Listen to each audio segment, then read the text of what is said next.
अस्सलामुअलैकुम दोस्तों, solar user का एक कॉमन सवाल है डीजी कैपेसिटी इनहांस करवानी चाहिए या नहीं। अगर आपका सोलर सिस्टम छोटा है और आप सोच रहे हैं उसे अपग्रेड करें तो रुक जाइए, क्योंकि नया रूल आपको नुकसान भी दे सकता है। इस वीडियो में मैं आपको बताऊंगा डीजी कैपेसिटी इनहांस करने का प्रोसीजर क्या है और क्या आज के रूल के मुताबिक डीजी कैपेसिटी इनहांस करवाना सही डिसीजन है या नहीं। सबसे पहले एक्सप्लेन करते हैं डीजी कैपेसिटी क्या होती है। डीजी कैपेसिटी का मतलब है आपका सोलर सिस्टम की अप्रूव्ड जनरेशन कैपेसिटी जो डिस्को अप्रूव करती है या नेपरा अप्रूव करती है। मिसाल के तौर पर अगर आपकी डीजी कैपेसिटी 10 किलोवाट अप्रूव है, आप जो सोलर इंस्टॉल कर सकते हैं और जिसकी सप्लाई आप ग्रिड को एक्सपोर्ट कर सकते हैं वो मैक्सिमम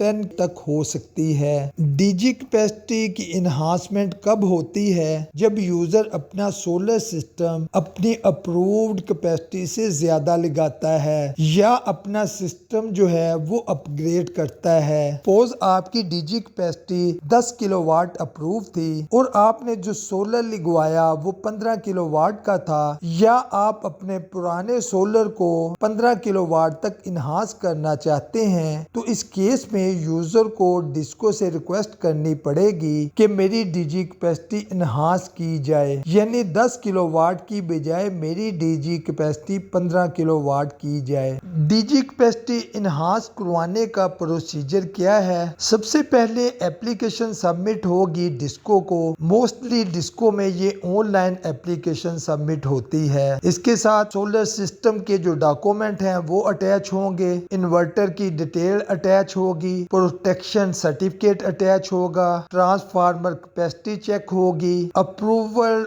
डिस्को से और फिर उसकी कंकरेंस नेपरा से ली जाएगी। डीजी कैपेसिटी इनहांस करवानी हो या नए सिरे से अप्रूव करवानी हो, दोनों सूरतों में प्रोसीजर सेम है। अगर मेरी ओपिनियन पूछी जाए तो मैं कहूँगा कि इस सिनेरियो में अपने डीजी कैपेसिटी इनहांस करवाने का बिल्कुल ना सोचें। सबसे पहला रिस्क है नेट बिलिंग का रिस्क। ये बहुत इंपॉर्टेंट पॉइंट है और ये सबसे बड़ा रिस्क है नेट बिलिंग पॉलिसी में। अगर आप अपनी डीजी कैपेसिटी इनहांस करवाते हैं तो आप न्यू एप्लीकेंट ट्रीट होंगे और इस सूरत में आपकी जो बिलिंग होगी वो नेट मीटरिंग की बजाय नेट बिलिंग प्रोसीजर के मुताबिक होगी, यानी दूसरे अल्फाज में आपको यूनिट के बदले यूनिट की एडजस्टमेंट नहीं दी जाएगी, बल्कि इंपोर्ट यूनिट की अलहदा अमाउंट कैलकुलेट होगी और एक्सपोर्ट यूनिट की अलहदा अमाउंट कैलकुलेट होगी। फिर इन अमाउंट को प्लस माइनस किया जाएगा,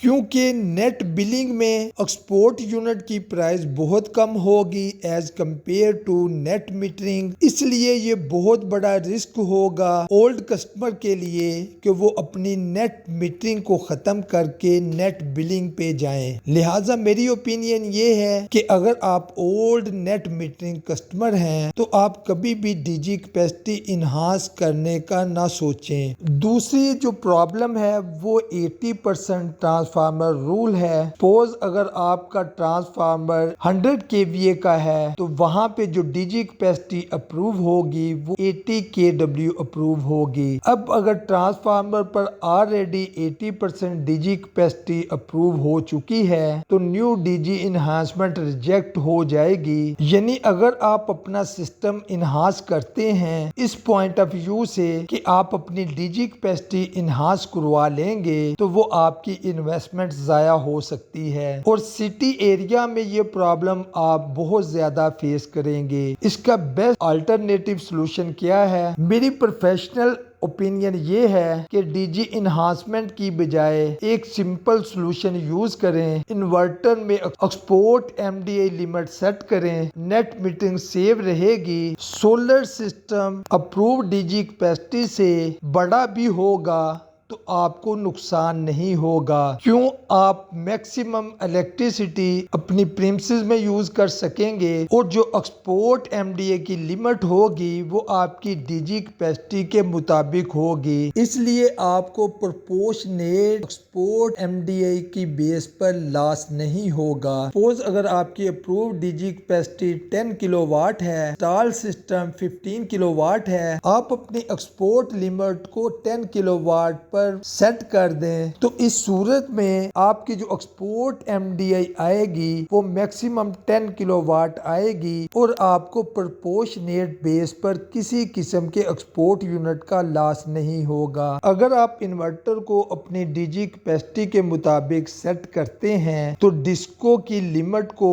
फॉलो करते हैं, एक्स्ट्रा जनरेशन सेल्फ कंजम्पशन में यूज हो जाती है और डिस्को आपको किसी किस्म का नोटिस नहीं दे सकती और आपके जो एक्सपोर्ट यूनिट हैं वो प्रोपोर्शनेट बेस पे एडजस्ट नहीं होंगे। अगर आप सोलर सिस्टम अपग्रेड करने का प्लान बना रहे हैं तो डीजी इन्हांसमेंट करवाने से पहले जरूर सोचिए, क्योंकि नए पॉलिसी के बाद हर केस में इन्हांसमेंट फायदेमंद नहीं होगी। अगर आपको वीडियो पसंद आई हो, वीडियो को लाइक करें, दोस्तों के साथ शेयर करें, चैनल को सब्सक्राइब करें ताकि आपके पास ऐसी मालूमाती वीडियो पहुंच सके। मिलेंगे नए टॉपिक में, उस वक्त तक के लिए इजाज़त दीजिए। अस्सलामु अलैकुम वरहमतुल्लाह।